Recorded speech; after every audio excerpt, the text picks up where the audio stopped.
Is ChristianKeyes being paid to keep quiet about his allegations against TylerPerry?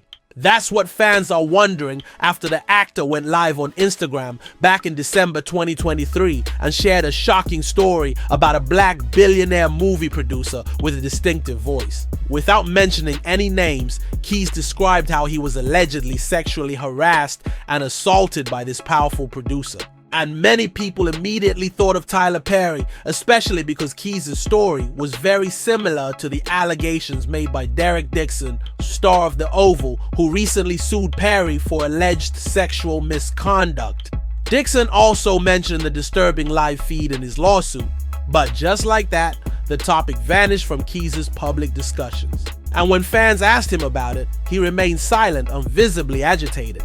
Many believe that Perry offered Keyes a confidential settlement in exchange for his silence, which Keyes accepted. But neither party has confirmed or denied the payout. As more and more people come forward with their stories, it seems likely that ChristianKeyes was one of several men who were paid hush money to stay silent. And with Derek Dixon's lawsuit alleging a pattern of sexual misconduct by TylerPerry, could this be the start of a much bigger Hollywood reckoning? One of the stars from TylerPerry's hit television show The Oval has accused the director of sexual abuse. The allegation is based on a lawsuit Derek Dixon just brought against Perry, according to TMZ. The actor claims that he first met Perry at a 2019 event where the director requested his phone information in order to get in touch with him regarding a possible job. As a result, Dixon made appearances in 2 episodes of Ruthless. But he says Perry invited him to his house in Atlanta in January of 2020, and because he was becoming increasingly close with the star, he eventually passed out in the guest room. He claims that Perry touched his body after they got into bed together, so Dixon pushed him away, but Perry allegedly continued to harass him over time. Screenshots of multiple purportedly sexually provocative messages that Perry wrote to Dixon were obtained by TMZ, and according to the lawsuit, Dixon's role on The Oval was cast around this time, and he began to fear that rejecting Perry outright would harm his career. So instead, he told the director that he was not the sexual type.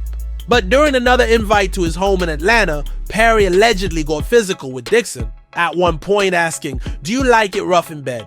He also allegedly grabbed him by the throat and said, "Look how excited you just got." With the lawsuit, Dixon is seeking $260 million in damages for quid pro quo, workplace sexual harassment, sexual assault, and battery. Perry's attorney Matthew Boyd said in a statement to TMZ, "This is an individual who got close to TylerPerry for what now appears to be nothing more than setting up a scam. But Tyler will not be shaken down, and we are confident these fabricated claims of harassment will fail." During a recent interview on Cam Newton's Funky Friday podcast, K. Michelle reignited her long-running dispute with Tamar Braxton. When asked about rivalries among women in music, Michelle, whose real name is Kimberly Pate, went off on Braxton, even though she didn't mention Tamar's name. She called her "hate the bitch, the muppet," and said that she hates her. Michelle said that Braxton has been trying to sabotage her career for years by throwing subliminal shots at her and trying to keep her out of the backstage concerts. According to Michelle, their beef stems from Tamar's insecurities and envy. All because you ain't got no edges. All because of your sister really the star. This is what this is about. All because of the man that you love tried to talk to me before you, in the middle of you, and after you, she said. Michelle continued to insult Braxton, calling her a bumpkin and saying that she's only known for her looks and her sex tape. All because I'm from the country, but you are the bumpkin. It is always something with this loudmouth coyote. And I mind my business. I don't say much. I don't say anything, Cam. But as soon as I say something, it is this and that. I'm to the point I am for women united and all of this. Cap. No, I am. Cap. I swear for cracks and cheese. I'm for women united, but I'm gonna tell you one thing, I'm gonna slap the fuck out of her. You can't do that. Do that. That is a muppet, not a woman. No, you can't say that. I can. Despite Newton's attempts to steer the conversation towards women empowering other women, Michelle made it clear that she has no love for Braxton and that she would slap the out of her on sight. When two R&B singers work together in a studio, you would assume that something magical would happen. But Nayo and Keisha Cole don't. The hitmaker of So Sick recently talked about how he met Keisha for the first time at a recording session for one of her projects. However, Nayo claimed that our good sister seemed irate or irritated from the moment she entered, and things took a completely other turn.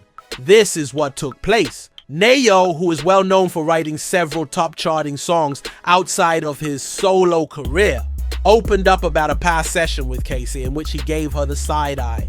On the We Sound Crazy podcast, he recalled being tapped to write for the I Should Have Cheated songstress. But from the minute Keisha rolled in, he said she was already huffing and puffing. She came in on 10 a little bit. Nayo recounted, remembering how she seemed annoyed or angered by something. I'm like, damn, what you mad at me for? It seems like she was upset about something. Mind you, she's introduced to me as a singer-songwriter, so we're sitting down, we're trying to write. I'm understanding that she writes too, so I could have had the song done faster. Nayo was prepared to collaborate since she respected Keisha's singer-songwriter representative, but the session was a hot disaster. He revealed, she's upset about something, but we're trying to write. Nayo struggled to think of a music for 20 to 30 minutes when Keisha bluntly asked, "What you got?" Keisha appeared unimpressed, but Nayo let her hear the song. "Yeah, that's cool," she says.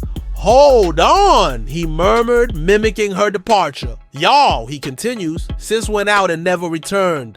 But Nayo doesn't harbor resentment toward it. He clarified that there isn't any genuine animosity because he and Keisha have had many amicable meetings since then.